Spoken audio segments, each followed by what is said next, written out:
creuset de notre histoire, moi, Thorin, écu de chêne, descendant de Durin, je me tiens aujourd'hui devant vous, peuple des hommes, pour partager les ombres du passé. Ces jours où la montagne solitaire, notre cher Erebor, était notre foyer avant que la destinée ne nous chasse comme des feuilles emportées par le vent. Laissez-moi vous narrer le récit de l'Arkenstone, la quête de la grandeur qui nous a échappé, ce joyau qui fut à la fois notre splendeur et notre perte. Erebor était jadis une forteresse imprenable, une citadelle étincelante dans les profondeurs de la terre. Nos ancêtres avaient extrait des merveilles dans ces cavernes profondes, amassant des richesses qui faisaient pâlir de jalousie les royaumes les plus opulents. Mais la cupidité, telle une ombre, s'insinua dans nos cœurs, attisant le désir d'encore plus de trésors. C'est alors que l'Arkenstone, la pierre du roi, fut découverte. D'une beauté incommensurable, elle avait été préservée dans les profondeurs de la terre. Elle brillait d'une lueur intense, une lueur qui, pour un instant, semblait illuminer les ténèbres qui nous entouraient. L'Arkenstone était le cœur de la montagne, le symbole de notre grandeur et de notre légitimité.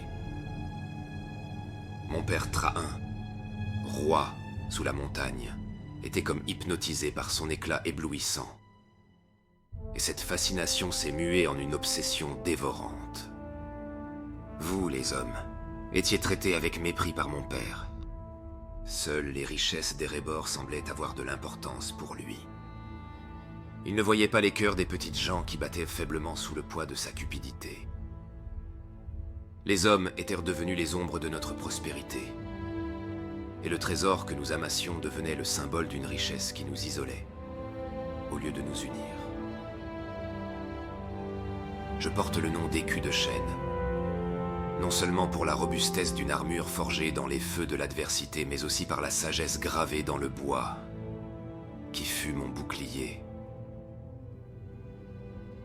Aujourd'hui, mon cœur est alourdi par le fardeau du passé, et mes mains portent la culpabilité du mal infligé au peuple des hommes. En déambulant dans les galeries de notre cité fortifiée, mes regrets résonnent dans le silence de l'ancienne salle du trône. L'or et les joyaux ne résonnent plus dans mon cœur comme une symphonie de gloire, mais plutôt comme le murmure d'une leçon apprise dans la douleur. Le mépris envers le petit peuple laisse des cicatrices profondes. Et je ne peux que reconnaître la folie qui a conduit mon père à sa perte.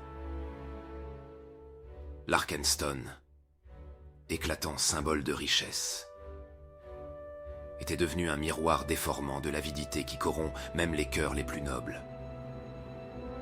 Ainsi, je tends la main vers ceux que nous avons tant négligés, car la richesse ne doit pas être une chaîne, mais un lien entre les peuples. Que l'écu de chêne, symbole de ma propre rédemption, devienne une lueur d'espoir dans les vallées, effaçant l'ombre de la montagne solitaire au profit de la lumière, où la richesse ne sera plus le venin, mais le baume pour les cœurs blessés. Alors que les échos de la bataille des 5 armées, déclenchés après la mort du terrible Smaug, se dissipent, moi, Thorin écu de chêne, au nom de tout le peuple nain, revendique les richesses de notre labeur, accumulées au fil du temps. Cependant, une profonde réflexion s'empare de moi et décide de faire preuve de générosité envers les hommes qui m'ont aidé dans cette bataille cruciale qui a scellé notre destin. Conscient des erreurs de mon passé, je choisis de partager les richesses d'Erebor avec ceux qui ont combattu à mes côtés, à l'exception de l'Arkenstone qui est précieuse à mes yeux. Néanmoins, cette largesse ne vient pas sans condition. En échange de ma générosité, je demande aux hommes de se libérer des chaînes d'une royauté oppressante. Que le peuple lui-même décide de sa destinée. Que cet acte de sagesse et de rédemption, cette tentative de réparer les erreurs du passé, puisse permettre de bâtir un avenir où la coopération et la justice prévaudront.